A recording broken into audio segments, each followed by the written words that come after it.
Hello, how are you? Let's get to the news. What's happening in the world? Is there a sabotage in Texas?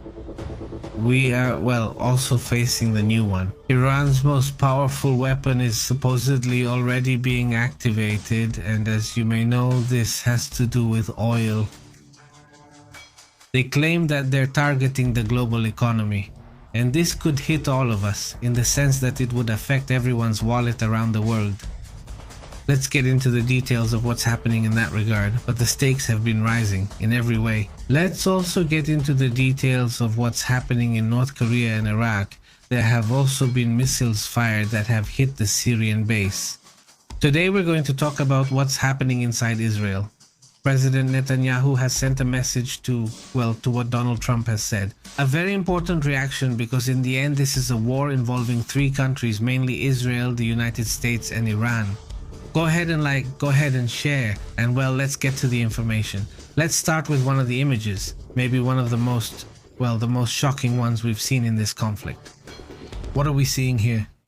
We are seeing an attack that took place in an area in the south of Iran where there was an ammunition depot. What? Nothing else, nothing else. The shockwave is really impressive. Let's play this part again. It's at that moment when it explodes. This is inside Iran. You can see the shockwave there. And well, today it would have been one of the most important attacks by Israel against Iran, stating that at least 50 jet planes would have been flying over Iran, bombing different locations. Along with part of what CENTCOM itself did, another surprising image is this one we're seeing here. Here we are seeing a shot from Israel where it reportedly hit a gas station. This is in Lebanon. In Lebanon. Well, that's also important, obviously. What's happening today? What are we seeing here? Iranian ballistic missiles over Haifa. By the way, these didn't cause any damage, no injuries, and no one lost their life. That's in Israel. In Israel. We had mentioned to you when we were on our way that missiles had been reported heading toward Haifa. Well, this is confirmed, but as this guy says, not without damage, not without harm to people. No one was hurt, just property damage. Well, that's also important now. So what's happening here? These are attacks that are happening in an area of Iran. By the way, in Isfahan, which according to the Iranians affected gas pipelines. That's why today they carried out attacks on certain energy points in the Gulf and in Israel. Well, look, let's listen to the sound because in the background you can hear someone shouting, but you can also hear laughter again. There have been several times when we've had to listen to these videos from Iran where there are people either clapping, shouting, or getting excited. But look, let's listen to this little part.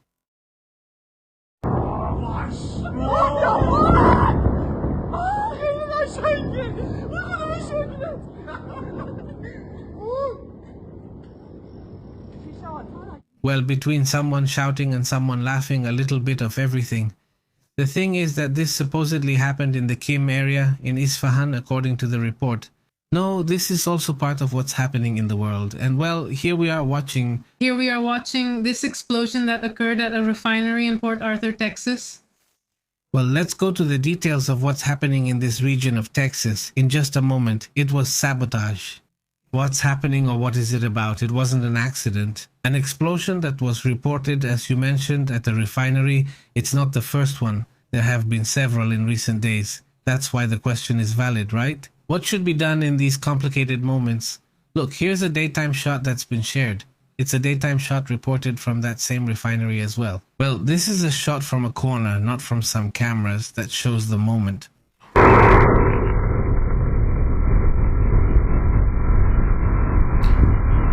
That's in Port Arthur, Texas. This recording from Larinka stands out because it feels like an earthquake. The explosion is so strong that everything shakes. It's a house, not inside the refinery. It's in a nearby house and the ground shakes. You can really see how impressive it is. The question is, look, and it's not that, no, that's not enough for me. I'm just saying, if this is sabotage, that's the question we're asking ourselves, and I think a lot more people are asking it too. Look at this. This is an account that reports through intelligence sources called Open Source Intel, an account that's actually pretty good from what we've seen so far. In fact, they're one of those open source intelligence accounts that even the Pentagon checks from time to time. And they also check what's written down here, right? accounts from the Revolutionary Guard Corps, do they claim sabotage? Exactly, no, because obviously it's logical that they're going to say it, and it's also logical that everyone is going to wonder if this could be sabotage. We have to remember that to begin with, all these, well, Iranian groups, let's say, have been infiltrating Europe, and some could have also infiltrated the United States. Well, in fact, Trump himself commented that they have identified suspects and that they are monitoring them. In other words, they do believe that these so-called sleeper cells could exist and that they might have been activated. Well, for some time now, doing these kinds of things, I insist you can't really know. For now, you still can't say, this is happening. No, not yet. Obviously, this is a question we ask ourselves. Could it be sabotage? Well, let's go over some details of what's happening. But another thing they also publish, that's what they publish. The Iranians, you know, not with music and all that. Let's leave it like that, without music. But they show part of the missiles of these. They call these bunkers or tunnels that are underground, under mountains. But what they say is that they have missile cities. That's what they call these kinds of places where they show what's real and what's not. Well, it's hard to know. Obviously, they've been showing those kinds of images for years, saying they have these kinds of cities and things like that. It's true in the sense that, well, they keep launching missiles. I mean, they haven't stopped so far. Even though they've said, oh, it's already under control. No, they keep launching missiles. And look, it's right in there. I mean, you can even fit. I don't know if you could see it just now, but there are huge trucks that carry the missiles and they even look small in comparison. I mean, there are people working there. You can see it. Let's say, well, at least the facts show me that you can constantly see missiles that are still there. Another characteristic that has always been mentioned about this type of bunker they have over there in Iran is that these are bunkers built under rocky mountains. I mean, a very hard mountain, very difficult for a missile to penetrate that kind of structure. Basically natural bunkers. Wasn't it said that there were several of these launchers in those mountains? And well, in today's video, you can clearly see how one of these goes up like an elevator. Exactly. So, well, how much of it is propaganda and how much is real? That's always going to be the question in any country that's in conflict. No, but, well, there it is. We're just sharing it now. What is this great weapon that the Iranians are showing off now? They're talking about a series of mines? No, they're not just any mines. At least that's what they're showing right now. They're not a series of mines that are already active.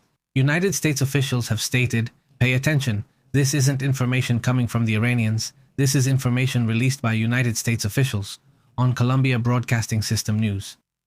And it says the following. We won't go into detail yet, but basically to summarize, and then we'll get into the details. Iran deployed at least 12 Maham 3 and Maham 7 naval mines. That's 12 naval mines in total, Maham 3 and Maham 7. These are the mines, though they didn't actually place them. Both naval mines are advanced. They are equipped with magnetic sensors, but also with acoustic sensors, and each one carries hundreds of kilos. This makes the impact strong enough to sink an oil tanker or a ship, even a warship. Let's get into the details. Not just what's been reported, but at least it's now acknowledged by officials that they are indeed being installed, and that at least, well, there's already a number of how many there are. Not exactly. United States officials confirmed today to Columbia Broadcasting System that Iran has placed mines in the Strait of Hormuz. Meanwhile, the talks continue. Well, negotiation talks don't mean a ceasefire. That needs to be made very clear. This simply means that for now, energy resources won't be attacked. And this point is controlled because it's a key route for much of the world's oil. Approximately 20%, that's the current estimate. In fact, 2 oil tankers passed through today, which is the most that's happened in recent days. Yes, I mean, currently, there's no official closure. Even though most oil tankers aren't passing through, a few still have. Japan paid and went through. I mean, it hasn't been completely closed, and that gave confidence that a negotiation could happen. But now, when it's already being reported on Columbia Broadcasting System News that mines are indeed being placed, there's also an immediate reaction. On the oil issue, because they achieved something complicated. I mean, today's oil dropped to $95. Yes, I mean, it seemed like it was going to go way up. Today, for us on the 23rd, it dropped $95. But in the last few hours since the Asian markets opened, it shot up again. And right now, it's at, let's go to the image here and there. Let's go. Here it is. $104 right now, $104. That's what they've achieved. Well, to go up, because in the end, for them, it's an achievement, not for the Iranians. These kinds of things are what confirm to them that their strategy is right, isn't it? And they can confirm it almost immediately. Unlike other regions of the world, sometimes the domino effect is so distant and so delayed that you wonder, well, is it because of that, or is it for some other reason that X or Y situation happened, right? For example, the suspicious sabotage incidents in Europe, sometimes you wonder, well, is it related to Iran, to China, to Russia, or to whom? It's a bit separate, but this is immediate and direct. I mean, they start operating in the Strait of Hormuz. And that same day, within hours, they start to see how oil prices begin to shoot up. Today, Kuwait received a series of attacks, but so did Saudi Arabia. Araujo himself for United Arab Emirates, Brunei, no, that's Bahrain, sorry, which has also been involved. Well, in those, let's say all the red lines have already been crossed. I mean, all the red lines have already been crossed. There's practically no red line left to cross, all of them. I mean, now the next red line it would be if they said, well, I'm already saying it. I was going to say if they claimed what happened in Texas was them, well, they're already saying it. I mean, the red line of the Islamic Republic of Iran and attacking in foreign territory, going to attack inside the United States. Of course, the United States, I think they're absolutely going to say no for now. And if it were you, just supposing it was, they're going to say, no, no, no, no, impossible. It's not going to happen. And they're going to, no, no, no, no, no, I don't see it. They would only accept it if it were something extremely obvious like Pearl Harbor, so they could acknowledge what's happening. So it's hard right now, honestly, to know. If it were. Obviously, because of that, well, that doubt will remain now. It is also claimed that Iran had placed this dozen mines in the Strait, stating that, well, this seems to push back Donald Trump's strategy of freeing the Strait, Armon. No, because you say you free it when the mines are already there, and when, well, the minesweepers, at least most of them, well, they come from Europe, right? And Europe doesn't even want to get involved. They don't want to get involved. Let's talk a little about these mines, which is what they claim to have. The Majana 3 is a naval mine that is anchored, and it uses magnetic and acoustic sensors to detect nearby vessels. Without even having physical contact, it can attack targets at an approximate distance of 3 meters and can attack targets by by determining, for example, the optimal moment for it to activate. It has an electric timer that controls its activation, and it has its 2 acoustic sensors. They are passive. One is magnetic, and it can be configured using codes, which allows for more flexible and simplified operation. They also have the Majana 7, which is of Iranian manufacture. Known as the adhesive mine, it is a naval weapon that is difficult to detect. In addition, this device is a compact limpet mine with high explosives designed to remain on the seabed. It uses a combination of acoustic sensors and 3-axis magnetic sensors to detect nearby vessels. And its intended targets include medium-sized ships, landing craft, and small submarines. So, well, the shape of the Majana was designed, for example, to scatter incoming sonar waves, making it difficult for mine-clearing systems to detect it. It's hard to find and allows it to remain hidden until the target comes within its range. All right, let's move on to other important topics. Notice that the Iranian regime reportedly launched a series of cluster bomb attacks against northern Israel. According to what is known, this would have happened in Haifa. As we saw at the beginning, there have already been, or some images have been reported in which you can see the classic, not the defense systems. There were indeed attacks, I insist, not only with the famous drones, but also with those with the ballistic missiles that now use bombs. Hopefully cluster warheads that carry submunitions, which makes defense very complicated for this type of target. What this causes are situations of potential fires, potential explosions with a shorter range because they are submunitions. It's not the same as being hit by a full missile, but they're still dangerous. And obviously not. So what has happened? What is being reported? Well, in this attack, there was material damage, as we mentioned a moment ago. Someone is asking right now why there are never any losses. Well, there are losses of life. The other day, we talked about one where I think it reached 300, if I'm not mistaken, the number of people who were injured. But sorry. It's just that, let's see, remember very well how Israel's system works.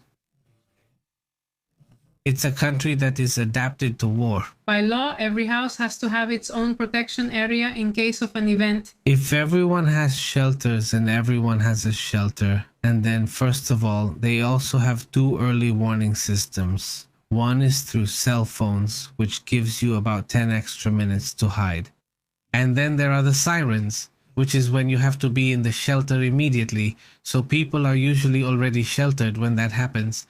Of course, sometimes you see someone who doesn't care and is recording, but if you pay attention, you usually see everything empty because everyone is hiding. That prevents loss of human life.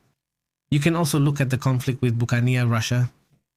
I mean, when there are attacks, and there are frequent attacks on civilians, in many of those attacks there are no human losses. They say today's attack was especially harsh, resulting in 3 human losses. And yes, this is impressive because at the end of the day, it's a conflict, a war. It's usually elderly people who couldn't reach the shelter. Or sometimes there are people who get too confident as well, but then suddenly when there are very unexpected attacks. Like what happened in this place, this nuclear plant or at this Dinoma facility. There were 300 injured there. I mean, it was quite a lot. And if I'm not mistaken, 1 person died. I mean... Yes, there were some. There was 1 person with minor injuries and 1 with serious injuries. At first they said no. Then they said there were 11 seriously injured, 300 wounded. I don't remember if there were any people lost, but yes, when there are, obviously that's reported now. What else? Well, what happened just a few moments ago? Well, one of the projectiles, some projectiles hit a city called Nesha, but sirens were also heard in Ashkelon and in Beis Shemesh. After the detection of these ballistic missiles, which by the way, right now another round of ballistic missiles was coming from Iran, we have to remember that they can more or less see what time they are launched and then estimate exactly what time they will reach Israel. No, you're saying it leaves from here. At that moment, everyone's cell phones go off, the cell phones of the entire population. A missile is coming. It takes several minutes to arrive, usually about 10 minutes. In contrast, when Lebanon attacks, when Hezbollah attacks specifically, they attack with rockets. And look, there is no distance. It's 0 distance. I mean, it's a border. And from there, well, now you can put the population at greater risk, especially considering that they are immediate targets. But those rockets that Hezbollah has are much less powerful compared to the ballistic ones that Iran has, right? That's another interesting issue happening in the world. Let's go. What is the Revolutionary Guard saying? What's happening? Well, the Revolutionary Guard, today they are responding because of these attacks in the Gulf and in parts of Israel. And they say it's a joint aggression between the United States and Israel. It targeted the energy facilities in the city of Isfahan, which were the ones we mentioned at the beginning, she says, in the center of the country, and in Koshmaren in the south, affecting the gas supply lines belonging to the Cross Shamas power plant, which has caused a total blackout in the city. Therefore, the leadership of the Revolutionary Guard has decided to respond to all the power plants in Israel and the Persian Gulf.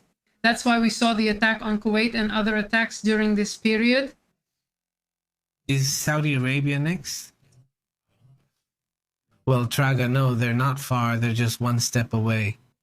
We'll talk about that topic in a moment, but for now, let's move on to other matters, to other interesting topics. Today was a complicated day for Kuwait. The fact that part of the energy or gas facilities, in this case in Siran, were also hit has caused a pretty strong reaction. And that, what you can see here is that as the days go by, today is the 23rd, so we're already talking about getting closer. Well, we're almost at a month, little by little, because it started on the 28th and now it's the 23rd. There's not much left for the full month to be completed. And despite the overwhelming amount of billions of dollars spent and an impressive number of attacks and missiles, and whatever else you want, for them to say Iran still has or continues to have the ability to respond, this obviously draws attention. Yes, despite the magnitude of the attacks, there has been quite a tremendous level of precision. And the Iranians are talking about 1,000 and something people lost. No, up until now. I mean, it's a small number of people for the magnitude of the attacks, but it shows that they still have strength, that they have the ability to respond, and that's good. Today, I was saying again in our intelligence analyses that have been carried out both in the United States and in Israel. This time, the United States said that they see it as unlikely that the regime will collapse, at least for now. Yes, the truth is that no, there are no signs. It doesn't look like they're going to stop firing, not the missiles or the drones. Well, the drones, it seems to me that the number has stayed almost the same, and that doesn't give much hope. And besides, their messages are super aggressive. No, it doesn't look like, well, at least publicly, it doesn't look like they feel weakened. At least, yes, exactly as you say, at least publicly.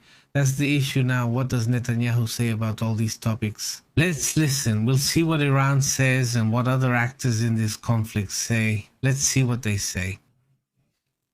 Earlier today, I spoke with President Trump. President Trump believes there is a chance to take advantage of the enormous achievements of the Israeli Defense Forces and the United States Army to achieve the objectives of the war in an agreement that preserves our vital interests. At the same time, we continue attacking both in Iran and Lebanon. We are disrupting Iran's missile program and nuclear program, and we keep hitting Hezbollah hard. Just a few days ago, we eliminated 2 more nuclear scientists, and this is just the beginning. We will protect our vital interests in any situation. Well, that's part of what it says. How are you, Armando? Big greetings, Armando. Greetings, Antonio. How have you been? And a big greeting to the whole community that's joining us live right now. If you haven't left your comment, I hope you feel encouraged to do so. I also thank Adilson, Carlos Martinez, the whole community. Thank you very much. Sergio, how have you been, Sergio? Hello, Benedicto, how are you? Greetings to everyone in the community joining in. There's another message, but this time, well, who's the one giving it? Who's giving it? Reza? Well, the name is Reza. Mohsen Reza is a high-ranking Israeli official who, well... Iranian? Iranian, yes, Iranian, who warns about, well, the issue of negotiations with the United States. Goodbye. Until all our damages are compensated, until all economic sanctions are lifted, and until we obtain an international legal guarantee that the United States will not intervene in Iran's affairs, this struggle will continue, and I will explain why we have made this decision, our people, our leader, and our armed forces. In the interview, I will say that our conflict with the United States is not limited to the 12-day war or the Ramadan war. But it is a matter of 47 years, that it is precisely here that we must put an end to it once and for all. Well, that's the message they've had on several occasions. It seems that this is the agreement among Iranian politicians, isn't it? They think that this attack shouldn't be allowed to happen again, right? In other words, they just want to make sure this doesn't happen again, and besides, the Iranians are asking for compensation. We're also talking about other issues which are also important.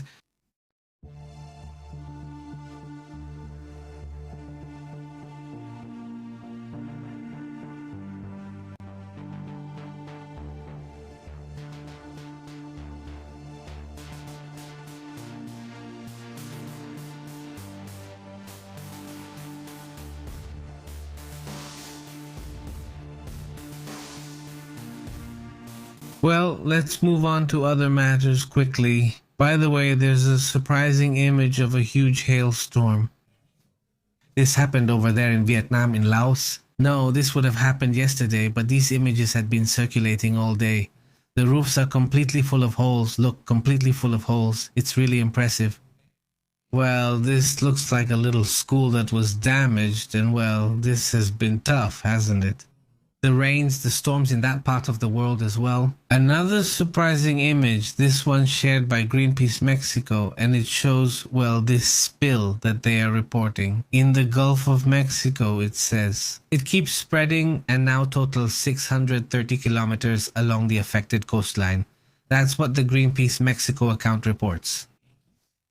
Yes, well, it's an issue that needs to be analyzed, and let's see how Samarnat and others respond. All of this, he says, is happening despite the authorities, he says. Besides the fact that even though the authorities have been told that the beaches are, according to them, clean, Pemex has reported 85% progress in the cleanup and information from the Gulf of Mexico Reef Corridor Network. And the communities show a reality that's totally different from what they say, right? I mean, let's say, well, it's typical for them to say that everything is ready or almost ready. But people say it's something else, something very different, they say. Most of the beaches haven't been cleaned and tar is still washing up in almost every place. The cleaning is limited to the beaches, and the impact hasn't been assessed either on the reefs or in other areas, they say. That's not all. The Recife Corridor Network reports that in recent days, oil has started washing up on the beaches again. This worsens the pollution and therefore requires new actions, according to the same Greenpeace site. It's obviously a huge issue. Another matter. Do you remember this image? It's striking, very famous, where a group of people come together to help a little dog. Look, down there is a little dog. It's one of those, what do you call them, like canals? No. Like a canal from some river, one of those artificial canals so rivers could pass through there. And well, so there was this little dog that was trying to climb up, but it just couldn't. So a group of people comes together, they join their arms and save the little dog, and everyone helps, obviously, to get it up. That image became very important back in 2017. This happened in Kazakhstan. Yes, and well, now the same thing, just a little bit. There's the moment when they take the little dog out, there's the little dog, a little dog, and suddenly, well, at this moment they are honored. A statue is made in their honor in which, well, they show and unveil this statue. And look, there they are removing the typical red veil, so to speak, and there they are. Look, there are the statues that look like they're made of bronze. Something like that. Who knows what material it is. But there is the little dog being helped by the same people. And well, it's a moment. Obviously more like those people who help and less like the people who are fighting with their claws. I already know more news about this. Please, this is necessary, obviously. And this, well, it gives hope, right? That in the world, well, there are also other kinds of things. Not just more things? Less that, not exactly. And, well, let's move on to other matters. Let's go to other important topics as well. Speaking of things, well, tremendous ones, Kim Jong-un comes out again, pulls out his gun and gets intense.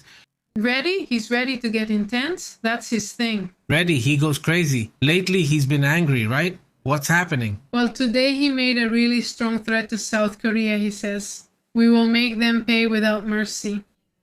And well, here comes all of this. To begin with, Kim Jong-un is really making it clear that they have no intention of changing their nuclear policy, that it's basically tattooed on their skin. And he threatened South Korea, stating that they will be treated as a more hostile state. If they take any action against North Korea, he said they will receive a response without the slightest consideration or hesitation. This message was delivered in a speech before Parliament. By the way, he just won the elections. In case you were wondering, literally just a few days ago, they held another vote and he won. He won and won. He made it clear his country won't give up being a nuclear power, regardless of others' opinions, including the United States. Well, Donald Trump tried during his previous term as president. Well, convincing them didn't work, even though they weren't planning to give up nuclear power. There's no way, right? There isn't. Not even when you see what's happening in Iran, you say, of course not. No. Or this one. Anyone who has seen the news. They say, well, for Ukraine, it was a mistake. For Iran, well, they're going to say, exactly, that's why we wanted them, right? Well, how many memes came out where you see Kim Jong-un walking with his daughter and telling her, that's why daddy wants nuclear weapons, right? I mean, it's unfortunate. I wish they didn't exist, right? But there are countries and regimes that know this gives them a card that's very hard to break, right? And maybe they are. It's not like they're going to invade other countries, hopefully. But they do know that it's practically impossible for them to be invaded, right? Yes. That's why when people ask, why don't they attack North Korea or Russia, which also have nuclear weapons? Because they have them, and Iran either has them or is close. Iran isn't protected by nuclear weapons until it actually has them and that power. That's what they believe, at least from their perspective. And, well, what he said, which I'm not saying, I explained it, and we will expand and advance our nuclear self-defense deterrent. Well, there is Kim Jong-un giving this classic message of, as they say, deterrence. Well, the point is that deterrence or not, the regime is looking to solidify itself and is always looking, especially towards the south. No, because up north they have China and they're not going to mess with China, but there's this part where there's some mess there. But with South Korea, does it make them nervous or not? South Korea does make them nervous. The military exercises they do with the United States, in the end, it's an issue that sooner or later could cause a problem. It's not a huge issue, but there are other important matters. Thanks.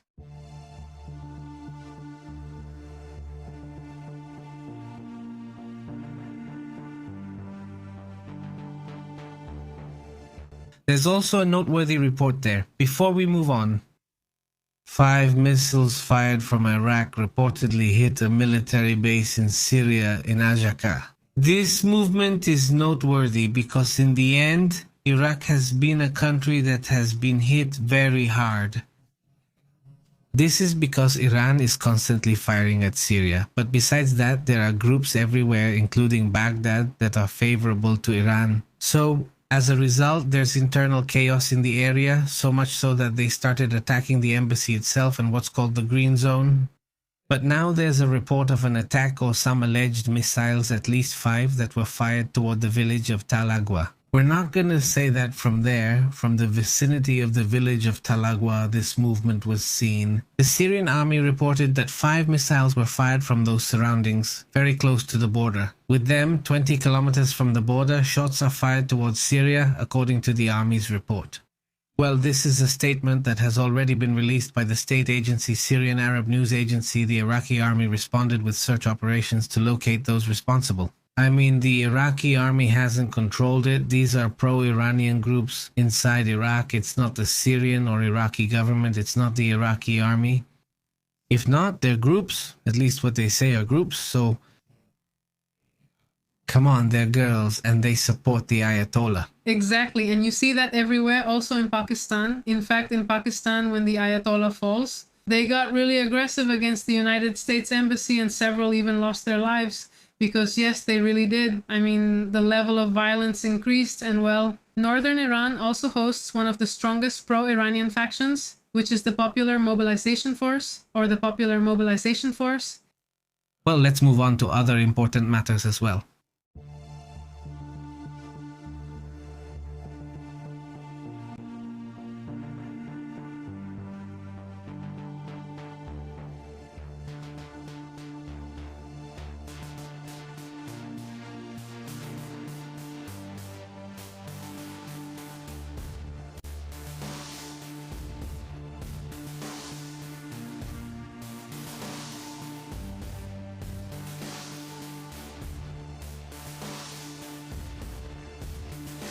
Notice that Saudi Arabia is about to get involved in the war. What they're saying is that they're basically just 1 missile away from starting the war. I mean, you mentioned this to me and it makes me laugh because you say that Saudi Arabia says they're just 1 missile away. And No, well, yeah, I believe it. I mean, how many have they received? Yeah, right? How many have just quietly passed through there? We're also trying to keep track of the statistics, but we'll talk about that another day. But you already see a bunch of missiles and drones that have hit or that have been fired at Saudi, and Saudi Arabia says, well, not anymore. Basically, now all the lines have been crossed. They saw them as their little piggies, just like we say here in Mexico, and well, Saudi Arabia and the United Arab Emirates are taking steps to join the war against Iran. This is being reported today by the Wall Street Journal, where this could indicate an increase and escalation to the war. Saudi Arabia, for example, has given the United States military access to the Rifaut Air Base, according to reports and citing people familiar with this, which suggests an apparent change in their stance after previously stating that their bases could not be used to attack Iran, which, by the way, for a while, for several years, was Saudi Arabia an enemy of Iran and vice versa. The newspaper also cited 5 people familiar with the matter who claimed that the United Arab Emirates also closed hospitals. We already discussed this. An Iranian-owned club was essentially kicked out of the country.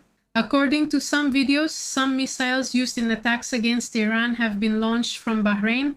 This was also seen in the first weeks. No. Because it's important. I mean, why is Saudi Arabia key in this conflict possibly getting involved? Well, to begin with, because Saudi Arabia is one of the 5 countries in the world that spends the most money on military matters. Its budget has exceeded $70 billion per year. It spends more on defense than Israel, Iran, and Turkey individually. In other words, we've spent a fortune. I mean, remember Israel, which not the power it has had, and what is known about Turkey, which is key. Well, Saudi Arabia spends more money now. I'm not saying it's more powerful than them, but it does spend a lot of money. And so, well, it must have something. I mean, it must have something in their army. I mean, not everything is measured by money, but it does show that they have significant strength. It spends more on defense than Israel, Iran, and Turkey, and its army has also been very focused on technology. Yes, almost all of their technologies come from other countries, although they also have their own developments now. They buy from the United Kingdom, they buy from the United States, they receive training in the United States, and they also receive training in the United Kingdom. And, well, they have one of the most powerful air forces in the Arab world when it comes to air power. They operate F-15S, they operate, well, in theory, they're supposed to be sold F-35S supposedly, but that's still in development. It's going to take years. They also operate the Eurofighter Typhoon, which is the same one the British use. Well, they know how to operate it too. They have airborne warning and control system planes for air control and electronic warfare, and their pilots constantly train in the United States. In the Yemen war, the Saudi Air Force carried out several operations. They have a military doctrine that is very focused on air operations. Saudi Arabia has had Chinese F-3 ballistic missiles since the 1980s. It is also believed that they have Dongfeng 21S, which are more modern. They also have Patriot systems and terminal high altitude area defense systems, which are those anti-ballistic missiles.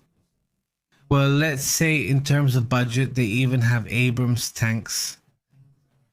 So, well, it's quite an interesting topic. So, from that point of view, they have strength. How loyal are they? How faithful? How good are they at fighting? Well, who knows, right? Honestly, who knows? At the end of the day, those are other aspects, but their focus has always been to invest. Saudi Arabia is also developing its own military industry. They have a company called Saudi Military Industries, which focuses on creating weapons. So, they are also looking to design missiles and design electronic warfare systems and other things, and they have already tested everything.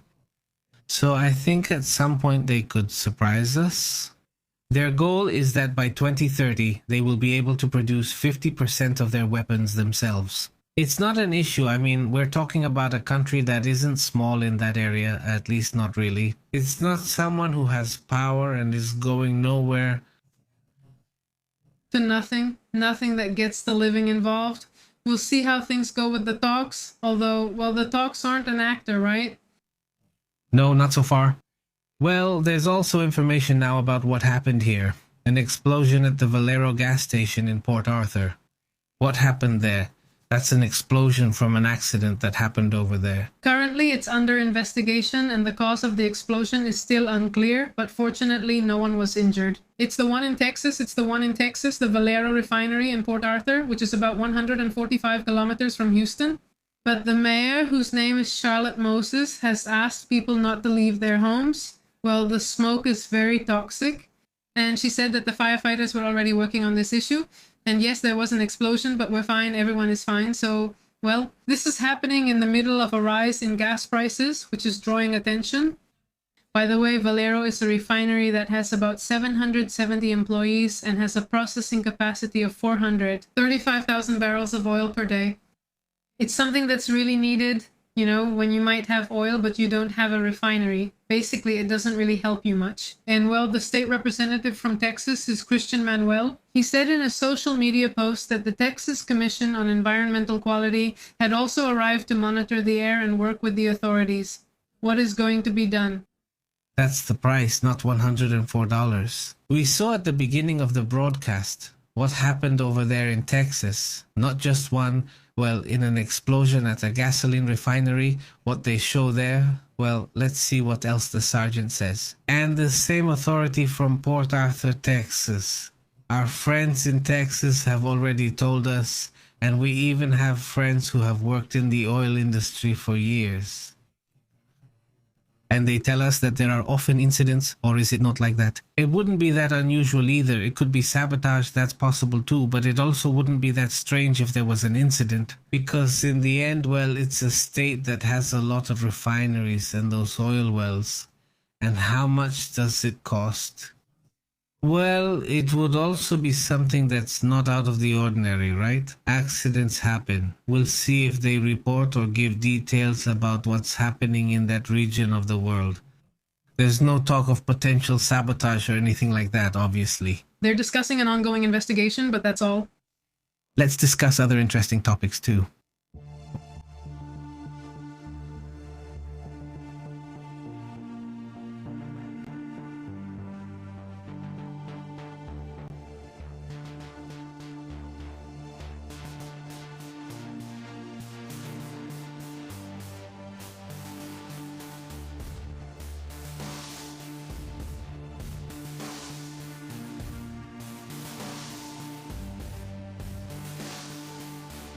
Well, they claim. And this is reported by the Times of Israel, a media outlet from that country, saying that Netanyahu would be upset with the Mossad. Not exactly. He's upset because, well, the Mossad gave them like a promise, or that they saw that the environment was such that there could be an uprising by the Iranians. And it hasn't happened. This comes out in the New York Times. The newspaper claims that the Mossad spy agency had promoted plans to massively instigate residents to provoke the collapse of the country. This has also been reported in different talks in the United States about this topic. Know about certain movements, certain sanctions that make Iran's economy even more difficult, so that people also go out, right? And well, according to this report, Prime Minister Benjamin Netanyahu supported the Mossad plan to provoke this popular uprising. I mean, what? Something similar to what happened with Ukraine, Russia? I mean, in the sense that Putin is told by the main intelligence directorate, Russian intelligence tells him if you invade Ukraine, they're going to come out to cheer you, applaud you, and congratulate you because you're kind of liberating them, right? And then they go in. And what the Ukrainians do is try to drive the Russians out, right? And there are those first days of the conflict where you have 40 kilometers of nothing but Russian war tanks burned out, destroyed, and so on.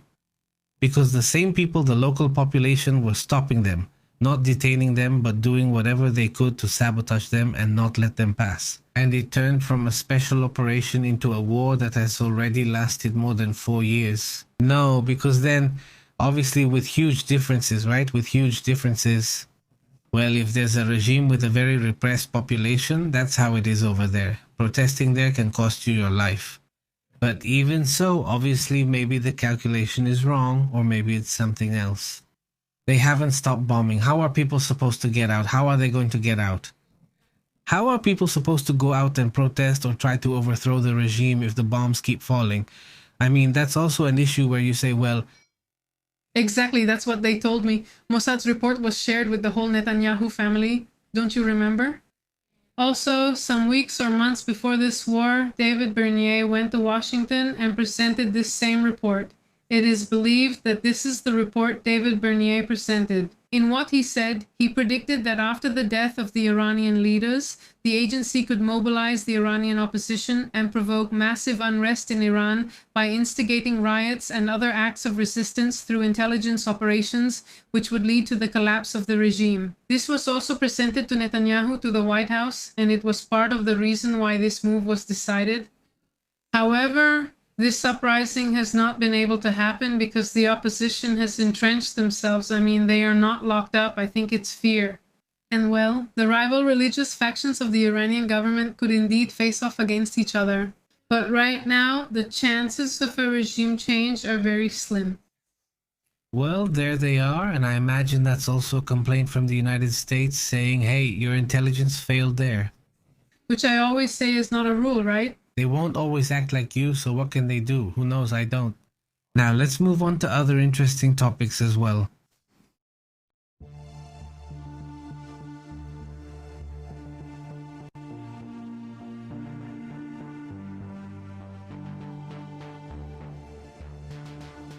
They're reporting this image of these puppies. What happened there? How are they? Well, this is a story that happened in China where apparently these puppies were stolen from, let's say, like several houses.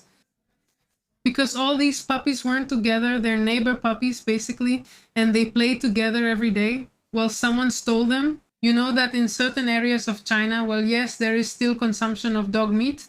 And well, these puppies managed to escape from the truck that was taking them, but fortunately one of them, a corgi, the short puppy you can see in front, that one remembered how to get back home. They walked 17 kilometers before reaching their home, to everyone's place because each one lives in a different house. And well, that's it. In fact, there's an investigation about the truck where these puppies were allegedly stolen from. Because, well, in theory, this is illegal trafficking. It's not authorized. So, well, let's see what happens with that. And well, they're all really cute. The puppies are really cute. I mean, hopefully the others made it home and... They made it home. Yes, okay. Okay, well, the hero was the corgi, so no. The corgi was the one who knew how to go. How to get there, right? So I didn't know you had power. At the ports, they're also reporting this fire over there in Xcaret. In Xcaret, at the Xcaret Hotel. It's not in Cancun, it's in Quintana Roo, actually in Playa del Carmen. Yes. They might have one there in Cancun, but anyway, as far as I know, it's not even in Playa del Carmen. In Riviera Maya. It's in Riviera Maya. Yes, in Riviera Maya. They're reporting this fire. It looks like it's a palapa that was there in front of them, or there's a palapa and then the hotel is behind it. I mean, the fire is happening in that palapa they have out front. Apparently, no, that's what happens. Supposedly because of fireworks launched at an event just a few meters from the place. And well, obviously the palapa caught it, yes. Well, at the end of the day, they're dry leaves, right? The roofs of the palapas. It's very easy for that to happen. Yeah, it's dry and there's no video, so obviously it catches like anything else. Or, well, that's also part of what they're reporting over there, right? This fire started, 911 was called, and well, they would have arrived immediately to put out the fire. The authorities say they reiterate the call to strengthen prevention to avoid this type of fire. Another issue that also draws attention is, well, this image in Cuba which shows, well, how is it? This time, well, without power, right? I mean, without power again. In another part, Havana, right, which is very nice, there in the background, you can't quite see the Melia Hotel. Well, that one does have power, but it's just the car lights, right? And now many of those who were invited there by the Cuban government aren't even sharing the videos anymore. They realize it's not working for them, it's affecting them on their social media too, and they've stopped sharing images from the events because they're just events organized for themselves. Government. There are exclusive concerts, you know. Well, it's a big deal, so let's move on to other important topics. A military plane loaded with soldiers crashed in Colombia. No, really, what happened? Is it one of those cargo type planes or what happened? Well, there were 110 soldiers on board. A little while ago, Petro estimated that 85 had already lost their lives. A Hercules plane from the Colombian Air Force was transporting these soldiers when it crashed just a few minutes after taking off from the Puerto Leguizamo airport in the Putumayo department in the south. This was reported by the Colombian Minister of Defense, Pedro Sanchez Suarez, but so far, the number has not been officially confirmed. This Petro indicated that there were approximately 80-something. So, but do we know if they have died? Yes, we know. I mean, it was carrying 110 soldiers because in a previous post it still said, hopefully there are no fatalities. Obviously, well, it's complicated. We can't show the images, but you can clearly see the plane is completely destroyed. No, it wasn't all consumed. Yes, there are different figures. Some media report 70 people dead, others report 60-something. The point is that, well, it's an incident, a very tough situation. It's not clear, well, because obviously it's always like this, right? The issue with aviation is that it usually takes time to find out what really happened, so we'll be there paying attention. By the way, today there was also the incident with the Canadian plane, right? Yes. Yes, there was a very strong security presence, and this airport has already had 2 accidents like this. This is the second one.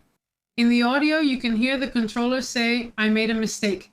Though I'm not sure if you were able to play it. I made a mistake? Yes, because he tells him that he gets to a point in the firefighter. Something like that. He gets the place wrong where he was supposed to send him. He sends him. Well, to the front of the plane. The front of the plane, basically. So yeah, it's really, really intense. Let's go. I'll go at that time. 1. By the way, a flight attendant, or as they're called now, cabin crew, flight attendant. Yeah, she flew out the window and survived. And an impressive thing. That's crazy. That's really crazy. Well, let's go to the comments.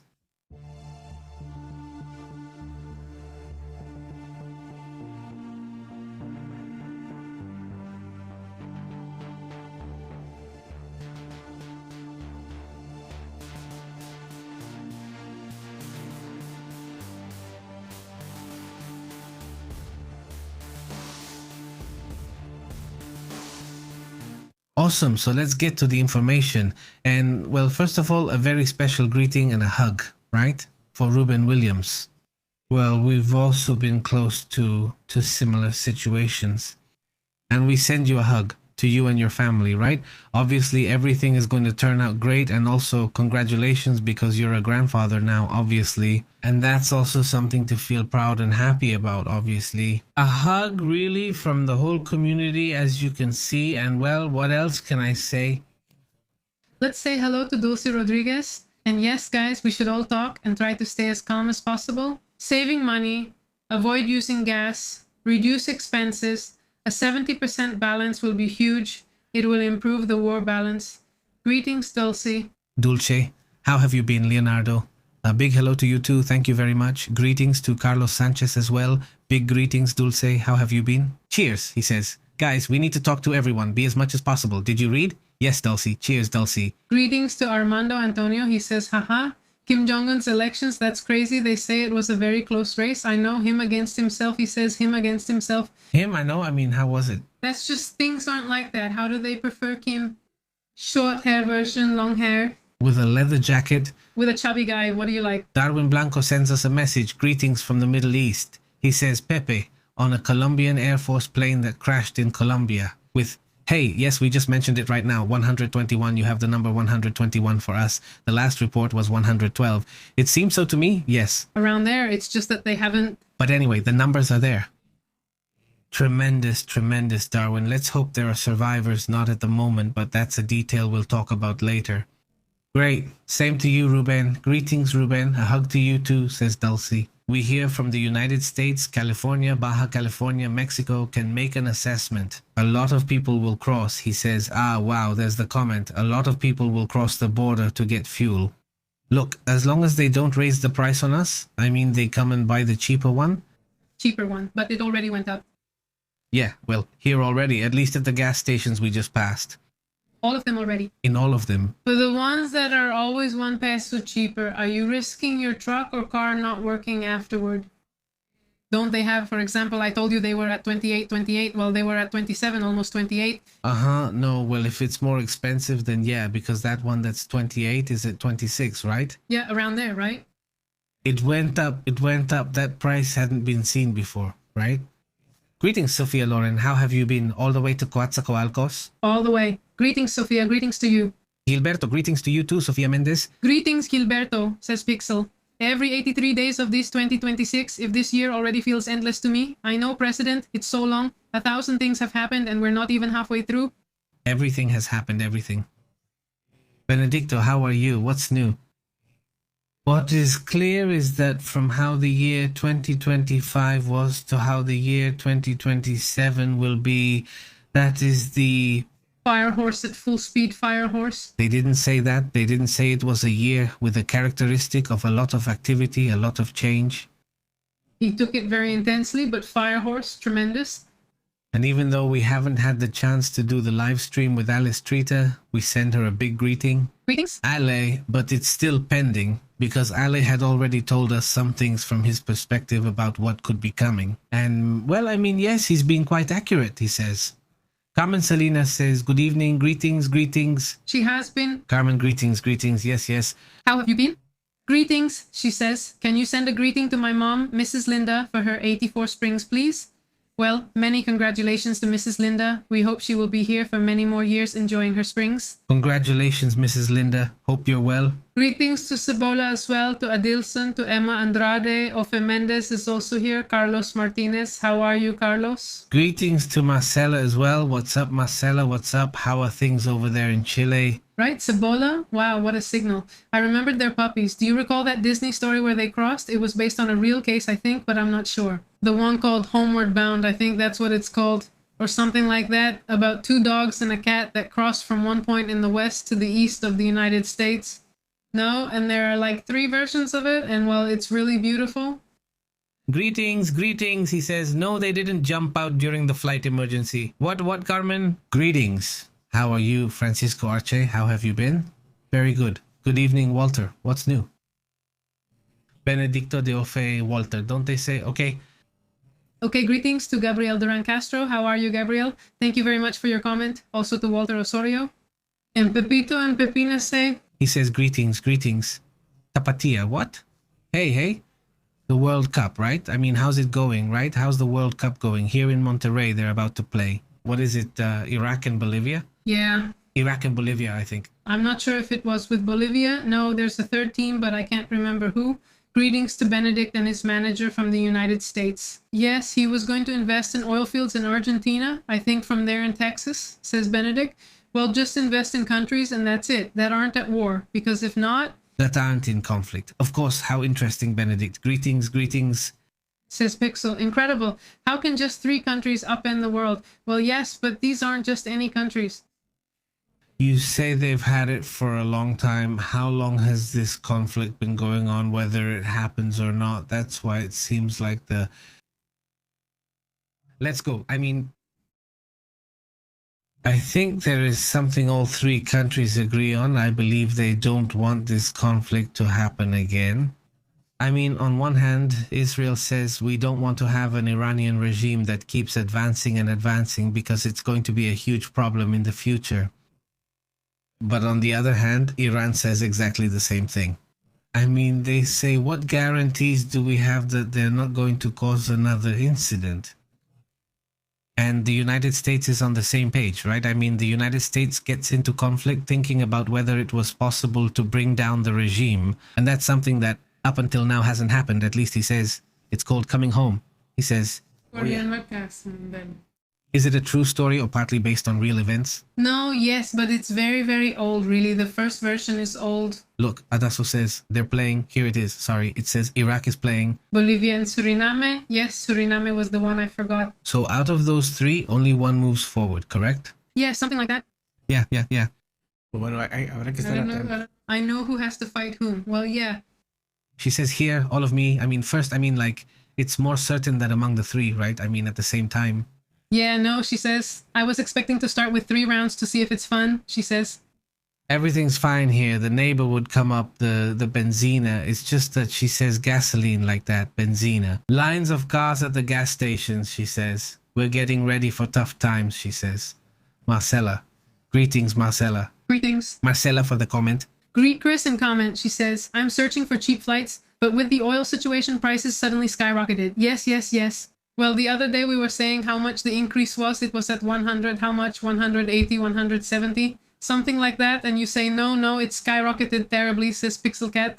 But it would be better if they organized their own Hunger Games and beat each other up, those indecent presidents. Hey, right? Let them fight among themselves. Even better, says Pixel. Let's see if you spoke up, he says.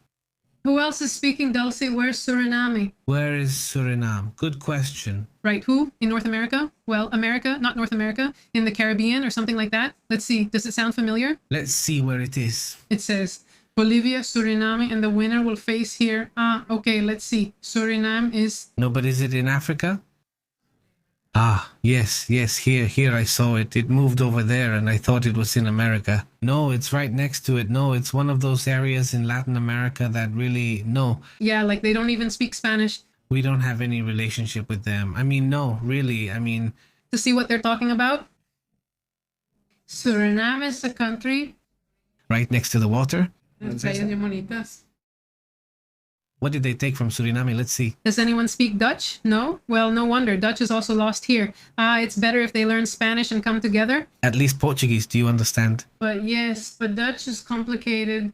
From there, this one says, it's next to Venezuela. Yes, jump, that's the one. There they are. Is he your neighbor? Oh, no, not Cristobal. No, not Cristobal. I thought it was someone from Venezuela. Yes, map, thank you. Yes, this one. That's right, I just remembered today. So I'm going with Suriname, right? I mean, at least I should support the local teams here. Oh, well, Bolivia too. Bolivia first. Let Bolivia go through. First place, second place, Suriname, and then third. I'll go, yeah, I'm supporting the Bolivians. Let's see how it goes. Says Tapati, the governor, very excited for the people of Guadalajara. There's no enthusiasm there. Today, by the way, Tapati, there was a photo of one of those guys. Wow, no, who's there in Guadalajara? I think Caledonia, which I said, oh, it's not a country, Caledonia. He was taking a picture. He stopped to take a photo with one of the National Guard, and it was really funny. He just can't stop enjoying it. They're super protected. It's really over the top. He doesn't mess with this stuff. He's risking everything. Safety? Of course. No. It's just that the safety, I mean, what do they call it? Well, the recognition of the country, I mean, that you can hold an event and nothing bad happens at all, nothing like that. So yes, there's a lot at stake. There are many things. He says, Cristo, oh, I'm going to go to Suriname. Let's see if I make it to Porto Irlandés, and let's go. The Seguro Paz. Greetings also to Raul Sachs, and let them come for us, he says. Here, very good. Greetings, Sophie. Yeah, what's up, Sophie? How are you? Yeah, here. Well, the people from Iran are the ones who are really good at handling social media. They've been sharing everything. I mean, when they arrive, from Iraq, when they arrive, when they're going to. Later, they were at a soccer field at a school called El Irlandés. So they're practicing there, and the kids go really excited. I mean, they're really celebrating them, she says. Greetings to Ruben Williams, also to Sophie. Well, okay, let's also greet Marcela. Greetings. Greetings, save them. Greetings also to, he says, Arthur Martinez says, how are you, Arthur? What, Arthur Rosario? You haven't seen him that strong in a while. Greetings, Walter. The Justice of the Nation is here. The Justice of the Nation sends greetings. Greetings also to Sergio Antiveros, and also greetings to Armando. Look, here is Antonio. Come on, he's from New Caledonia. New Caledonia, besides it's New Caledonia, and it's not even Caledonia, it's New Caledonia. No, well, that's really what it's called. I know, but... I mean, what's it called? The little photo there with the guy from the Guard. Not the Guard, yeah. Well, at least the thing about New Caledonia, if there's an earthquake or whatever, it doesn't scare them. They're right in the middle of the earthquake, right in the seismic zone. But where are they? In the Pacific? Yes, in the Pacific. Yes, they're near Indonesia. And we check in there all the time. That New Caledonia, yes? He said there are interesting things there. Let's check the map now. What do you think? The map is the map. It's the map, guys. Let's learn it. Greetings to Arthur Plaza. He says, hello, my daughter, the little girl. Greetings to Arthur. Greetings to Menio. He says, we're still at 7.6 in Tonga. Menio Tonga says, hello, look, is it here? Nothing now. It's really far. It's super far. Wow, I can imagine how long it must have taken them to get there. Right beside Australia, just imagine. The direct flights took 11, almost 12 hours. New Caledonia, it was a lifetime. Well, of course, not all the time, but often. We've reported earthquakes from this area. Look, here's Vanuatu, which, has earthquakes all the time of any kind, right? So they're right in the middle of a mega seismic zone. So a little earthquake from here, well, it's nothing, man. No, it's nothing. No, nothing. But this was Guadalajara. I mean, no, it's not Mexico City. No, well. Yes, she says that if you ask, you can see how many likes there are. Should I not update the app, or is it just a problem with me? Cañón. Well, let me check from outside, because the way we're seeing it, I don't think it's what they always show. Yeah, no, I don't see it either. You don't see it either? No, he says, no. Okay, he says, now I see it. Yes. By the way. Give a like to updated Jornitos. There you go, Ruben watches it too, yes? Yes, Ruben too? Yes. Take it and close it. Take it. Hey, but it wasn't much. Let's see. Wait, let me check. Tonga 7.6. Yes, I think so, because it's a beach. I think from Tonga, Tongolele, yes, it could be. and that from Tongolele from Tonga, she likes it. Hey, where is Tongolele from? Well, And who is Tongolele? No, it's fine there. 7.6. Wow, that's strong. 7.6. The thing is, it's really deep. I mean, it's 231 kilometers deep, so it's very deep. Thank you very much. Vicky, thank you very much, Vicky. Thank you very much for that super chat. We really appreciate it, he says. Greetings, much love, some nice beers. Thank you very much. Yes, right now for an Indio beer quickly. Very quickly. Hey, Tongolele is from Spokane, Washington. I thought she was born here. She has Spanish and Swedish ancestry from her father, English and Tahitian from her mother. Well, that's where she got the rhythm from her head. Who is Tongolele? I'm asking because people from other countries are watching us. Tongolele is one of the actresses. Actress, but more like a supporting role, right? Because she didn't really act. I don't remember her as, oh, she's the main character. She's a very famous exotic dancer, like from the 50s mainly, right? But what did they call her? She's a kind of dancer. Exotic dancer, vedette. Vedette, yes. She was one of the vedettes. Well, she was one of the first ones, I think, because then came the 60s and 70s when things got a lot heavier with that topic. Yes, look, over here she is. The lady was beautiful and danced well. Cool. It's just that she's half and half. Which is good. From the United States, her dad is Elmer Slevinson. He's Spanish and Swedish, the dad, and the mom is English and from Tahiti. I mean, she has a lot of competition. She studied her dance, the dance they taught us. She learned it in San Francisco. Just imagine. I mean, it's nothing like it. Yeah. There it is. In the movie, she always appeared, as you know, movies from that time always had a rumbera. That's right, rumbera. Yes, mostly rumbera. There was like a musical moment, not always, and that's where Tomolele or someone else would appear, right? Uh-huh. She came here to Mexico at the age of 15 to be the star of certain movies. Oh, yes. But besides, those actresses or dancers always started out super young, super young. No, because she still wasn't yet. The models like that, the Tomolelis too, also young girls, many of them also young girls. She says she offers her rumbera. She says, greetings, Rocio, great Rocio Davila, Marcela, Rick Castle, Goyo, Arthur, for greetings. I already made a note for her. I'm watching it, but, well, I think we can't show it. It's really crazy. Just imagine, I mean, that's what love for your homeland is, right? A family over there in the United States who have a pretty big ranch in Kentucky. A company came and offered them $26 million to sell part of the farm. And to build a data center, which are being used a lot. And, well, that's $26 million. But they said, no, thank you. This is my land and I want to keep it that way. Well, not everything has. It doesn't have a price. 26 million means nothing to us. And no, and you can't see it. I mean, you see a humble family. You see them and think 26 million would be great, but the land isn't for sale, right? Well, that's fine, he says. I'm not saying anything. Everyone makes their own decisions, but I think it's interesting that it's not, right, man? Do they profit from these deals? Fidel Botello. How have you been? Very good, Fidel. Says Cebola, she was dancing to the Tamores music. Yes, she dances almost. She has like green eyes of May. What's this called? The Chaquita from that time? The Chaquita from that time. Yes, no, easy, easy. Yes, she has some really crazy moves. Greetings too, says Tapatia. And Lin May? Well, Lin May also danced a lot. Lin May. She's of Asian origin, isn't she? Yes, Chinese origin. Yes, I'll tell you which one in a moment, but Tongolele dances much better than Lin May. Yes, definitely. Yes, yes, she's got it. She's looking for it, huh? No, just a photo. Ah. Okay, damn, where is she from? Where is her family from? Yes, she has Chinese origins. Yes. Yes. Lin May continued being, let's say, famous from that era, right? There, she's young and then she's already kind of, well, as an older person, but she always kept appearing in things, you know, show business stuff. And then what do? I mean...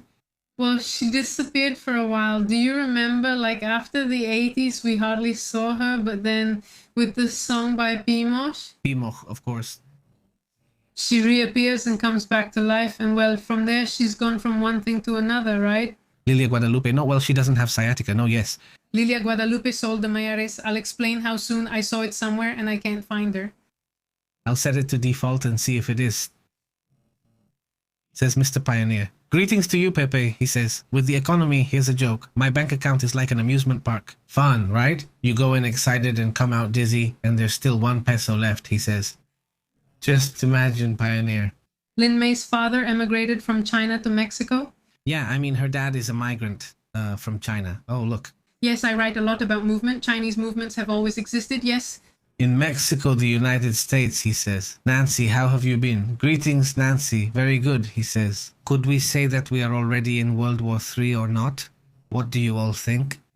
I would say no. I mean, because not many countries are involved. I mean, really involved, really fully in, so no. And the war is still limited to one region of the world. If we talk about, for example, World War II, it spread to the Pacific and all that area. Although the first one, the first one stayed in Europe, right? The first one stayed in Europe. No. Also in Africa, actually. In Africa, yes, Africa. So up until now, it remains, well, in the Middle East, in any case, well, it remains, we could say in Asia, really, right? Because they're all Asian countries, really. So, well, Israel is in Asia and Iran, I suppose it must be Asia too. It's not Africa. I mean, they're not from Africa. And so what about Turkey? Well, Turkey isn't there, so we can't count it yet. No, it's not Leonardo. I would say no, but... It's in a step? In a step. I mean, what would I say is happening? We shouldn't analyze it now. I think that's enough for a video, right? We could go deeper later.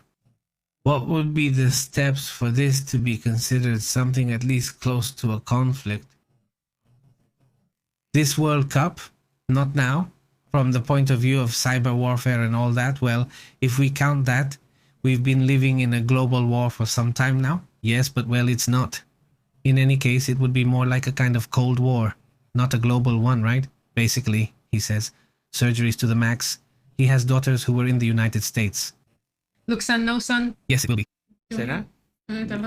He says, thanks, Tapatias, for the dart. Let's see. Pixel says, Lin May says, Lin May, the one who sings We Will Win in the animated series. No, that's another one, he says. In the Sabotage series, Lin May doesn't sing, says Arthur. Plaza, he says. Just a step away from the third, says Raul, he says. How many countries would be required for it to be considered a world war? Yes, let's analyze it. Let's see what is considered, right? What is the, as they say, the consensus for it to be considered a war of that level? Okay. The first one was 15 years old when a 30-year-old sailor took her away. She says, I have an older daughter in Acapulco and, well, a son I can't handle. No, she doesn't reveal her identity or anything. I mean, she hasn't said who the father is or anything. That's crazy. So, 3 children? Yes, 3. How many countries would that take? Well, we've already read it. Let's analyze it. So tomorrow we'll put it out there. We'll start analyzing that part. And this one says, Jalala, what we're experiencing isn't just noise. It's a real change between conflicts and global movements. The world is being reordered. Let's stay calm, get well informed, and act with awareness. Sending the best vibes, community greetings, Jalala. Hi, Jalala. How have you been? Very good. And here they say Lin-Manuel was a citizen of Macross Island and subsequently the most famous singer aboard the super dimension fortress Macross during the first Robotech war. Ah, yes, this character from Robotech. Robotech, you used to watch it, right? You too? Yes, of course. It's a character, Lin-Manuel. Yes. I got it. Which character? Yeah, I just don't remember which one. Honestly, I don't know. I don't know who it could be. Could be, he says. In March, it's been a long time since I know. Greetings, he says. Dulcie, look, guys, don't say it. Look, because then people take sides. No world war. Let's handle the gas situation. Reduce this gas by 50%, at least 50%. And if not, there will be war. 70% would be ideal. It's not going up, he says. Dulcie? Greetings, Dulcie. Greetings, he says what we saw. No, I mean what you saw. Very good, he says. Pixel, Tona, my sneaker. To the community watching us on replay, a big greeting. Thank you very much to the community that supports us with the membership, with the super chat, obviously, like Vicky, and to the whole community that is also joining. Well, subscribe if you haven't done it yet, and when you do, hit the bell. Obviously, we're always here paying attention to what's happening in the world. And every day, at least at night, there's a conversation. Usually when we talk, it's around this time, though sometimes it's during the day too, right? He says there's a really good documentary about the boycott, divestment, sanctions. Hey, where can I find it? The goddesses, that's not their name. They have a bunch of boycott, divestment, sanctions, and also Brinsky, who despite this everything. Olga Brinsky. I got to see her play the violin at the fair here in Monterrey. Ah. So you don't have... Well, kid, you know how at the fair there were lots of people selling things, right? So it would happen, I guess. Gloria Trevi, yeah. The one from L3, what's his name? Well, it's L3, right? Or something like that. And no. It's a documentary called Beauties of the Night. Beauties of the Night. Okay, I remember that. Tell me, Olga Brinsky, sorry, Rosa Mendoza, Princess Yamal, and Wanda Seuss. I'm not sure about the last ones, but yes. So who was the beauty there? Yes, she was there. I remember that Trevi was also around. She was there. And in front was, what's his name? Derbez, and when he was with her. Hey, the wife, the one who's gray, ex-wife. Obviously, there's Rufo. He was around there, but well, he was there. I don't know, he was probably 15 to 17 years old around there. I mean, yeah, I know how much. They don't have the fair here anymore. I mean, it's been a long time. Before there used to be a fair, like later they said, yeah, like a town, right? And now they got rid of that. Right, says Arsuprasa? Yes, I know, but I made a mistake with the dubbing interpreter. It's Patricia Acevedo, okay? And Raul Sachs says, I only went to the Chinsapilin Fair, says Gonzalo. Pepe, thanks for the info. Always, are you? Greetings from Uruguay. Greetings, says Jalala. This Thursday in Chile, fuel will go up by 0.40 cents of a dollar per liter. 40 cents a dollar. When? I mean, in Chile, yes. Although 40 cents would basically be half a dollar. It would be like, he says, no, what, 10, 9 pesos, 8 pesos. No, she has it loaded there. It's really cheap, huh? It's super cheap? Really cheap, yeah, really cheap, yeah. Here in dollars, if we calculate it per liter, it would be just a little over a dollar. Like $1, $1.3, $1.5, no, like $1.5 more or less. Yeah, and that's with Uruguay being expensive, I'm telling you. Yeah. Leonardo tells us, the good thing is that if World War III starts, at least we have good shows to watch until the channel goes off the air.